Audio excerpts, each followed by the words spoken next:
Giwas. They give you a month, the shortest month of the year. They call it Black History Month, a time to celebrate and remember. But what if this month is a cage, not a gift? They want you to forget you are Moors, the original inhabitants, with a legacy far deeper than chains. The goal? Make you feel seen for 28 days, so you'll remain invisible the rest of the year. It's time to stop celebrating the lie and start uncovering the truth beneath your feet. What? The official story of Black history is a carefully edited film, starting in 1619 with Ships of Bondage. By focusing on slavery and struggle, it erases the legacy of the Moors, rulers and scholars who built civilizations in the Americas. The term Black is a legal fiction, hiding your true Moorish American identity. Black History Month cements this erasure, replacing a legacy of power with a single tragic narrative. Yet, words have power. The label Black wasn't just an identity, it was a legal trap, a brand created to mark you as property. By accepting it, you unknowingly enter a system where you're seen as a commodity, not a sovereign being. This label enabled the theft of land and identity, severing your connection to your true heritage as a Moor. To break free, you must reject the brand and reclaim your nation. After the Black Power movement, the term African American was introduced, meant to connect you to Africa, but really a sophisticated misdirection. It confuses your origins, making you a guest, not the original inhabitant. The truth? Your roots are here, in America, not across the ocean. You are the descendant of kings whose land was stolen. The name Moor is not just a historical term. It's a key, a declaration of nationality and sovereignty. Mainstream history has obscured this name, disconnecting it from the dark-skinned indigenous peoples of the Americas.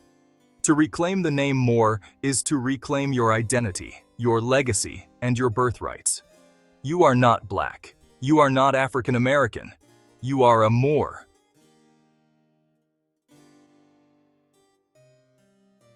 The story of America's discovery is a myth. The land wasn't empty. It was the heart of a thriving Moorish civilization, cities, roads, observatories, and advanced agriculture.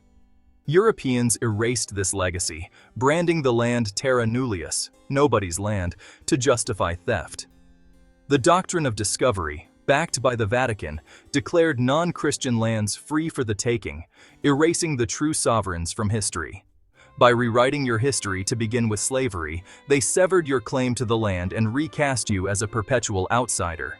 The original people were labeled savages, their achievements buried, their pyramids called hills, their history called myth. This erasure was essential. Only by hiding your ancestors' greatness could colonizers legitimize their own crimes.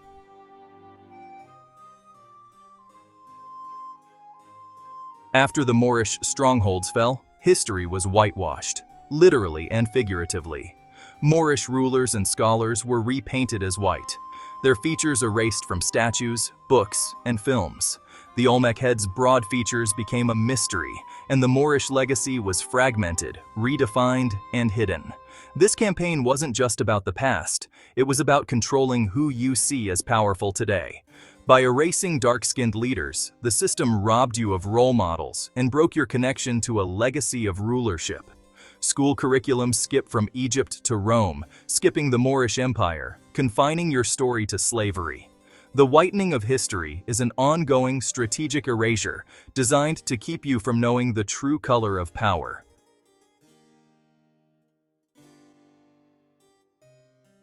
The Atlantic slave trade story is a reversal of truth. For centuries, Moors enslaved Europeans. Over 1 million whites were taken in the Barbary slave trade. The system flipped the script, projecting their own history of servitude onto you. Early American plantations were worked by white convicts, overseen by Moors, the real first slaves and masters. The American Revolution was a class rebellion, not a fight for liberty, but a revolt of white servants against Moorish overseers. Afterward, history was rewritten, freed convicts became founding fathers, and the myth of black slavery was invented to hide the truth. The narrative of black slavery is a smokescreen, concealing a much deeper history of power and reversal.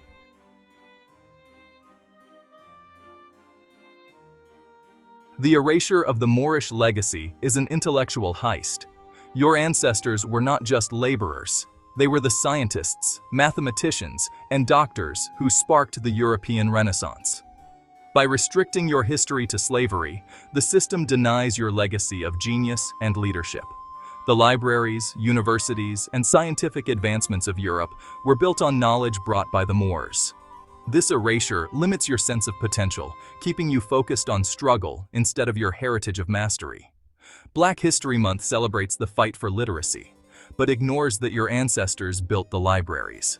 Reclaiming the Moorish legacy means reclaiming your place as pioneers of thought and science.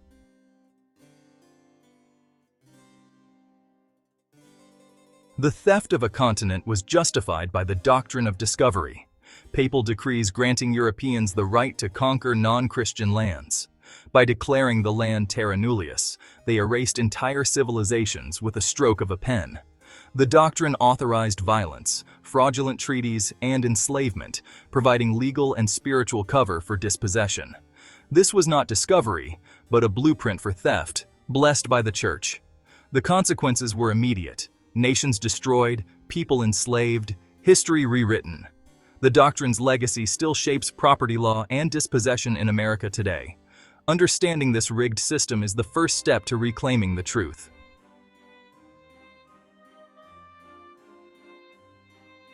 Emancipation didn't end control, it changed its form. Jim Crow laws replaced chains with paper segregation, vagrancy laws, and sharecropping trapped Moors in cycles of poverty.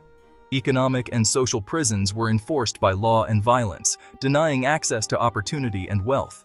The New Deal and GI Bill built the white middle class, but excluded Moorish Americans through discrimination. Redlining marked Moorish neighborhoods as hazardous, cutting off credit and home ownership, deepening the wealth gap. These were not accidents, but deliberate policies to segregate and dispossess. The paper chains of Jim Crow became red lines on a map, continuing the theft with a pen instead of a whip.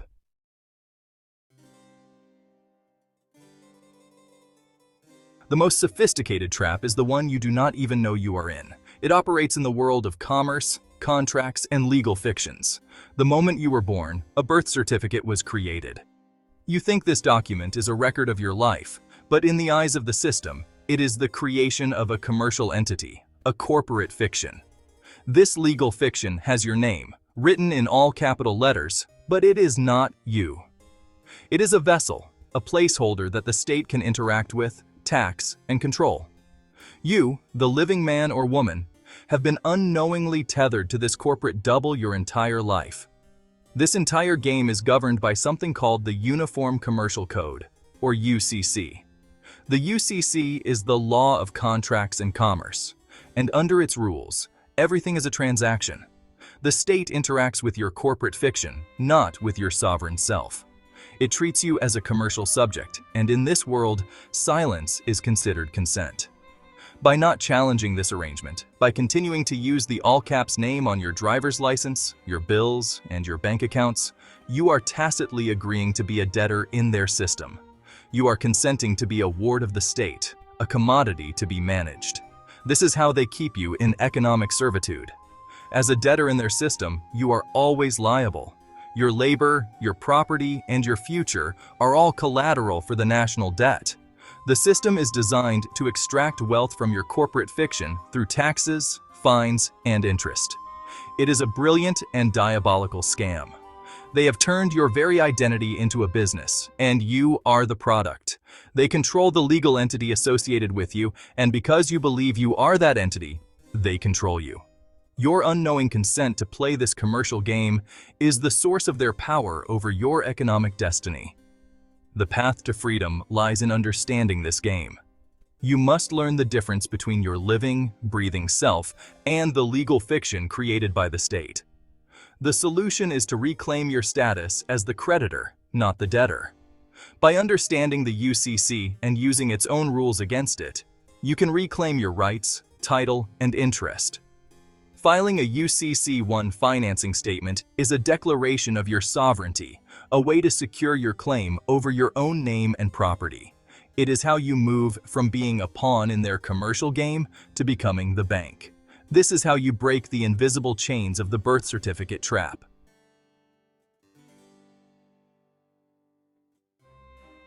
Even for the few Moorish families who managed to hold on to their land through centuries of oppression, the system had one more trick up its sleeve. In the 20th century, a staggering 90% of land owned by Moorish Americans was lost. This was not just a result of poverty or bad luck. It was engineered through legal manipulation. The primary weapon used for this final heist was a set of laws concerning what is known as heirs' property. This legal loophole was exploited by speculators to force the sale of family land, stripping away the last vestiges of generational wealth from Moorish communities. Here is how it works. When a landowner dies without a formal will, the land is passed down to all their descendants as heirs' property. Each heir, no matter how distant, owns a small, undivided share. A speculator can then find just one of these heirs, perhaps a distant cousin the family has never met, and buy their tiny share. Once the speculator is a co-owner, they can go to a judge and file a partition sale, demanding the entire property be sold at auction. The family is often powerless to stop it and unable to afford to buy back their own land, which is then sold for pennies on the dollar. This process is a form of legal theft. It weaponizes family connections and turns them against the collective good. It allows outsiders to dismantle legacies that were built over generations. Alongside partition sales, predatory property tax sales were also used. A family might fall behind on a small tax bill, and before they know it, their entire property is seized and sold off to satisfy a minor debt. These mechanisms were ruthlessly effective, targeting families who were unfamiliar with the complexities of the legal system and lacked access to affordable legal counsel. It was the final, quiet phase of the dispossession. The loss of this land is not just an economic catastrophe, it is a spiritual one. For the descendants of the Moors, land is everything. It is a connection to ancestors, a source of sustenance, a place of community, and the foundation of sovereignty. By stripping away this land, the system achieved its ultimate goal. It rendered the people truly stateless. Without a land base, you are adrift. You are dependent on the very system that robbed you. This modern-day land theft, executed not with guns, but with gavels and legal documents, is the culmination of the centuries-long plot that began with the Doctrine of Discovery. Black History Month appears as recognition, but it's really a carefully managed quarantine. Confined to the shortest month, your story becomes a footnote, not the foundation. For 28 days, institutions perform, but nothing truly changes. The real history, your Moorish heritage, science, and sovereignty, is left out, replaced by a comfortable lie that keeps you pacified and boxed in. Corporate America wears the mask of control, co-opting Black history for profit. Every February, products and ads draped in Black pride colors flood the market. But this is commerce, not solidarity. The movement is reduced to a seasonal marketing opportunity, while the real history and power are ignored. Movies, songs, and ads create a prison for the mind, celebrating struggle but never supremacy, ensuring you never wake up to the truth. The price of forgetting your true history is paid in blood on American streets. Dispossession created the conditions for today's violence. Over-policing of Moorish communities is the legacy of the Doctrine of Discovery, justifying control through force and law. Redlining concentrated people into zones, then subjected them to surveillance and aggressive policing. The violence is the cost of historical amnesia. Forgetting you are a Moor means being denied rights and respect. Mass incarceration is the modern plantation, a system of control targeting the descendants of the Moors, trapping generations in poverty and powerlessness. The war on drugs was never about drugs, it was about re-establishing control. Branded a felon, economic chains become explicit, blocking jobs and opportunity. The prison industrial complex profits from this bondage, devastating families and communities. True freedom begins with reclaiming Moorish nationality and remembering who you are. Story they have sold you is a lie. Black History Month is not a gift. It is a sedative, a mask on a system of control. You are not the descendants of slaves, but of emperors, scientists, and Moors, the original sovereigns of this land. Liberation means rejecting the false identity they gave you and reclaiming your true nationality. Stand as a sovereign, not a ward. Wake up, remember who you are, and reclaim your kingdom.